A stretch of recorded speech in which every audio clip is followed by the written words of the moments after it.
Thank you. I love the Green Party platform regarding First Nations people. The first step is to realize that we, settlers and settler descendants, created a society that promotes the ubiquitous disappearance, deaths, murders of women, of children, of boys and men from First Nations cultures. We did that at the beginning, we're still doing it today. The Green Party commits to implementing all of the Truth and Reconciliation Commission findings, to going with a national inquiry on missing and murdered Indigenous women, to recognizing the rights and title of First Nations communities, to consult,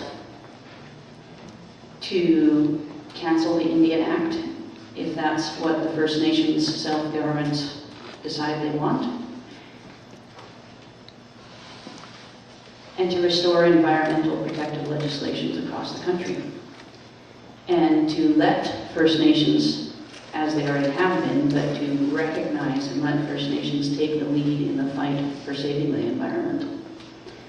They are our knowledge keepers here.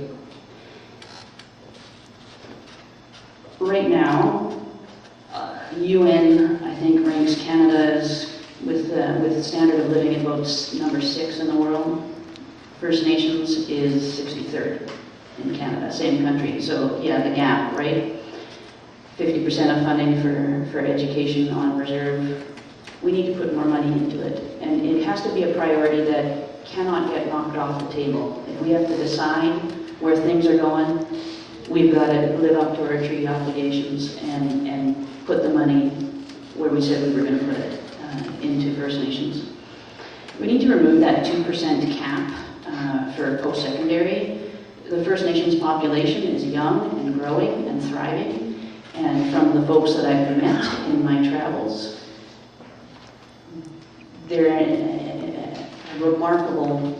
are some very remarkable young people coming forward. The other thing we need to do right now is that the First Nations governments right now are accountable to the federal government instead of to the First Nations people. We need to change that around, and that has to do with how we've set things up so that the First Nations governments are accountable to First Nations people. Did you know that Mozart had a sister? But that culture did not value women. Mozart's sister was actually a better composer than Mozart. She did wonderful work. Look it up on Michael Enright, CBC. I'll leave it at that. How many of Mozart's sisters have we lost?